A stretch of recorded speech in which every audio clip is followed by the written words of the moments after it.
Hi, welcome to Tej Career Academy.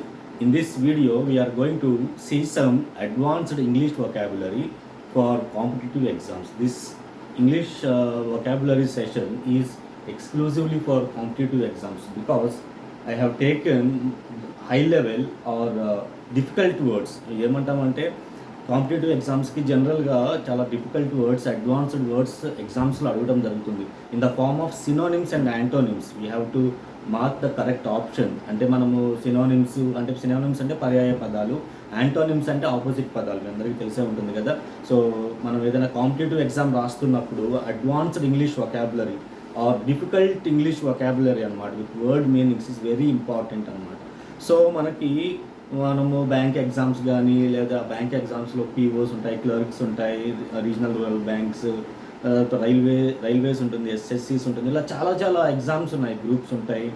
So ప్రతి ఎగ్జామ్కి కూడా ఏ ఎగ్జామ్ రాసినా సరే English plays an important role. Without English these days there is no exam అనేది లేదండి. ఇంగ్లీష్ లేకుండా ఏ ఎగ్జామ్ లేదు. ఎంత చిన్న ఎగ్జామ్ తీసుకున్నా ఇంగ్లీష్కి చాలా వెయిటేజ్ ఉంటుంది.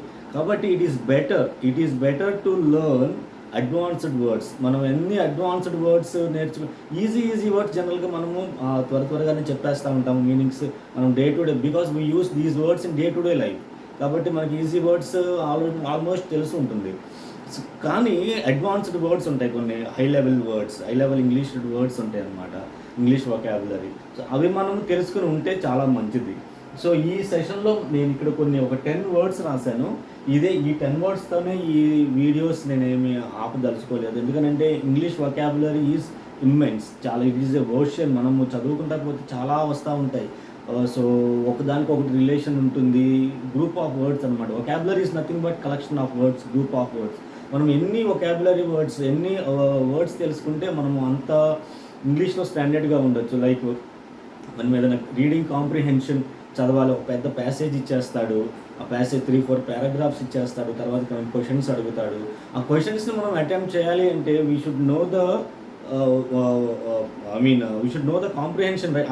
ఆ పారాగ్రాఫ్స్ అన్నిటి మనం అర్థం చేసుకోవాలి. సో పారాగ్రాఫ్స్ అంటే అందులో కలెక్షన్ ఆఫ్ వర్డ్సే కదండి. సో అంతే, మనం ఇప్పుడు ఆ వర్డ్స్ మనం తెలుసుకోకపోతే అసలు అందులో ఆ essence, what is the purpose of giving the paragraph, అందులో ఆ రైటర్ ఏమి ఇచ్చాడో మనం తెలియనప్పుడు, మనం అసలు వర్డ్స్ మనము మీనింగ్ తెలియనప్పుడు కాంప్రిహెన్షన్ క్వశ్చన్స్లోకి వెళ్ళలేము. So for that purpose these words, not only these words, అంటే ఇలాంటివి నేను ఇంకా రాబోయే రోజుల్లో చాలా చాలా వీడియోస్ చేయాలనుకుంటున్నాను. So I will come up with good words. ఇవన్నీ కూడా ప్రీవియస్ పేపర్స్ నుంచి కలెక్ట్ చేసి కొన్ని కాంపిటేటివ్ బుక్స్ అన్నీ కూడా సెర్చ్ చేసి నేను మీ ముందుకు తీసుకొస్తున్నాను. So very important words, advanced words అండి ఇవి. I hope you will pay attention to these words. So ఇక్కడ నేను 10 వర్డ్స్ ఇచ్చాను. So advanced English vocabulary for competitive exams with Telugu meanings, this is our session name. ఈ video session పేరు ఏంటంటే advanced English vocabulary for competitive exams with Telugu meanings. మీరు advanced అంటే high level, difficult ఇంతకుముందు చెప్పినప్పుడు ఇక్కడ మీరు డిఫికల్ట్ అని అనుకోండి, లేకపోతే హై లెవెల్ వర్డ్స్ అని అనుకోండి. సో నేను ఇక్కడ కొన్ని వర్డ్స్ రాశాను, దానికి ఈజీ మీనింగ్స్ అంటే మనం ఎట్లా గుర్తుపెట్టుకోవచ్చు అనే దానికి మీనింగ్స్ రాశాను. పక్కన తెలుగు మీనింగ్స్ కూడా రాశాను. చూడండి, మనము ఏదైనా ఒక ఇంగ్లీష్ వర్డ్ని గుర్తుపెట్టుకోవాలి అంటే, because we are all Telugu speakers, అందులో డౌట్ లేదు. మనమంతా తెలుగు స్పీకింగ్ పీపుల్ కాబట్టి మన mind always things in Telugu, మరి దాన్ని మనం ఇంగ్లీష్లో ట్రాన్స్లేట్ చేస్తూ ఉంటాము. కాబట్టి ఏదైనా ఒక వర్డ్ మనం చదివినప్పుడు దాని తెలుగు మీనింగ్ తెలుసుంటే అప్పుడు మనకి ఈజీగా అది గుర్తుండిపోతుంది, అది రిజిస్టర్ అయిపోతుంది. మళ్ళీ రీకలెక్ట్ చేసుకోకుండా టక్కని గుర్తొచ్చే విధంగా ఉండాలి అంటే మనం ఏం చేయాలి? కంపల్సరీగా మన తెలుగు స్పీకర్ కాబట్టి, మన మదర్ టంగ్ తెలుగు కాబట్టి కంపల్సరీ తెలుగు మీనింగ్ తెలుసుకుని ఉంటే మనకి బాగా గుర్తుంటుంది, ఈజీగా ఉంటుంది. సో మనం చూద్దాం ఇక్కడ. First word eager. First word ఏంటంటే ఈగర్ అంటే ఆతృత. తెలుగులో ఆతృత అంటే like I am eager to know what happened yesterday అనొచ్చు. అంటే నిన్న ఏం జరిగిందో తెలుసుకోవాలని నాకు ఆతృతగా ఉంది. సో ఈగర్ అంటే క్యూరియస్ అండి. ఈగర్ అంటే క్యూరియస్, తెలుగులో ఆతృత అంటారు. So I'm eager to know what happened yesterday. నిన్న ఏం జరిగిందో తెలుసుకోవాలని నాకు ఆతృతగా ఉంది. So second word placid, PLACID, placid.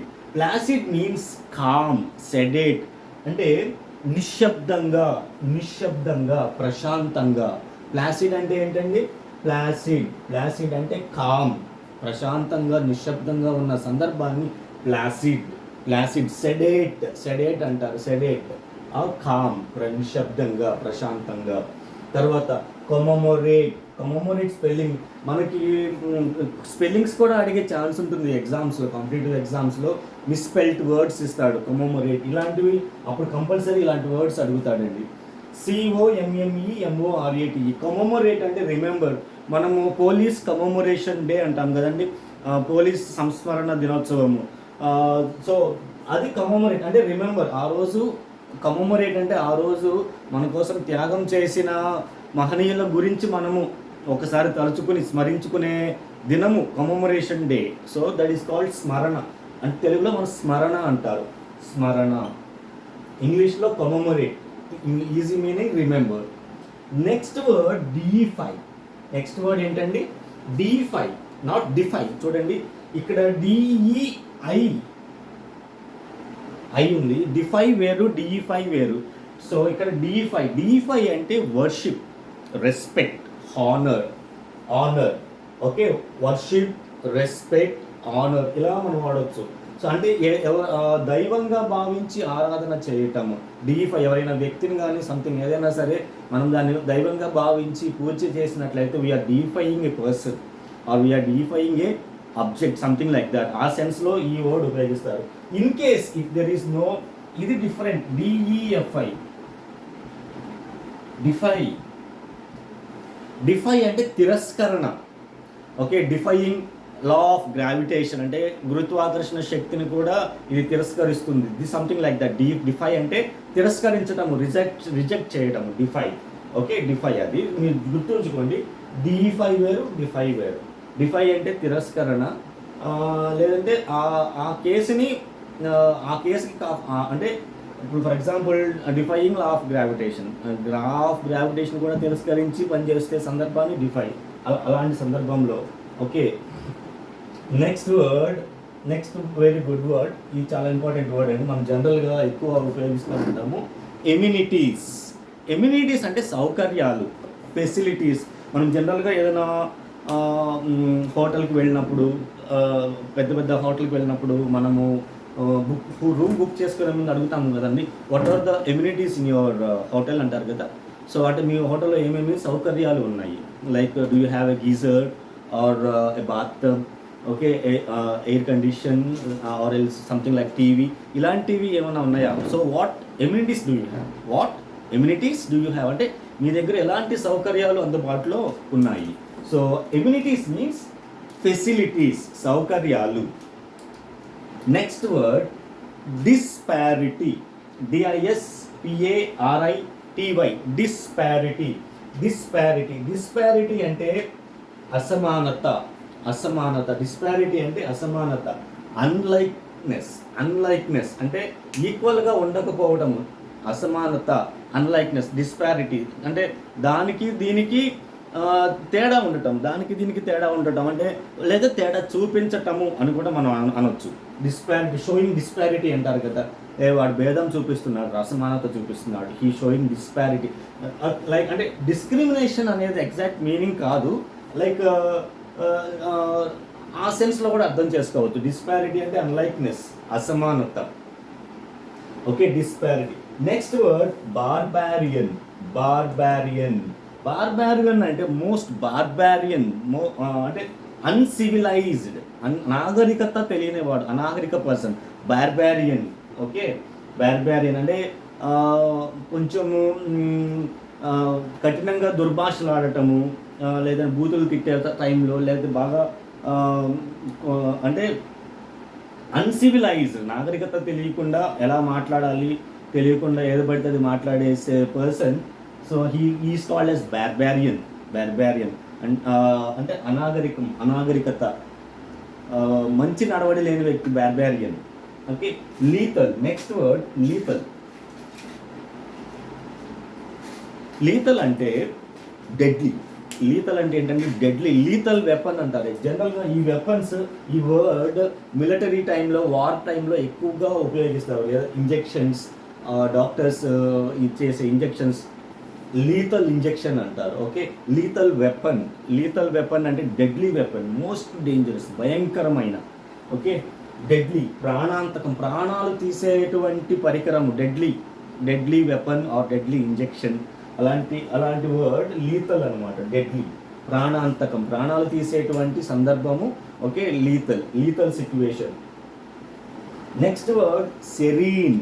Next word ఏంటంటే సెరీన్, SERENE. సెరీన్ అంటే ఓకే కామ్. ఇక్కడ మనం కామ్ అనే వర్డ్ చూసాం. So placid and serene both are మనం సినోనిమ్స్ లాగా తీసుకోవచ్చు. ప్లాసిడ్ అండ్ ఇక్కడ ప్లాసిడ్ అండ్ సెరీన్, కామ్ అనమాట. కామ్ అంటే ప్రశాంతంగా, ఇప్పుడు ప్రశాంతం కదా, నిశ్శబ్దంగా, ప్రశాంతంగా, నిర్మలమైన, ప్రశాంతమైన. ఈ వర్డ్స్ అంటే ఈ వర్డ్ కామ్ అనమాట. సెడేడ్. ఓకే, గ్రూసమ్ అంటే భయంకరమైన అంటే ఫ్రైట్ఫుల్. Gruesome fight. ఒక కింగ్ కోబ్రాకిను మంగూస్, ఈ రెండు యానిమల్స్ మధ్య ఫైట్, గ్రూసమ్ ఫైట్. ఓకే, ఇట్లాంటి సందర్భంలో గ్రూసమ్ ఫైట్ అంటారు. ఓకే, తెలుగులో భయంకరమైన అనే మీనింగ్ వస్తుంది. ఈ వర్డ్కి మీనింగ్ ఫ్రైట్ఫుల్, భయంకరమైన. గ్రూసమ్ సిచ్యువేషన్ అనొచ్చు, గ్రూసమ్ ఫైట్ అనొచ్చు. సో ఇవన్నీ ఇక్కడ మనకి 10 వర్డ్స్. దీంతో 11 వర్డ్స్ చెప్పాను నేను ఇక్కడ. 11 వర్డ్స్, ఆల్మోస్ట్ 11 వర్డ్స్ చెప్పాను. సో దీనికి నెక్స్ట్ మళ్ళీ ఇంకొక 10 వర్డ్స్ ఆ 12 వర్డ్స్తో నేను మళ్ళీ ఇంకొక వీడియో చేస్తాను. ప్లీజ్ ఈ వీడియో కనుక మీకు నచ్చినట్లయితే, ఈ వర్డ్స్ నిజంగా advanced words, high level words లేదా ఇంపార్టెంట్ వర్డ్స్ అని మీకు అనిపిస్తే, please do like, share and subscribe and follow the next session. Thank you. We'll meet in the next lesson. Thank you.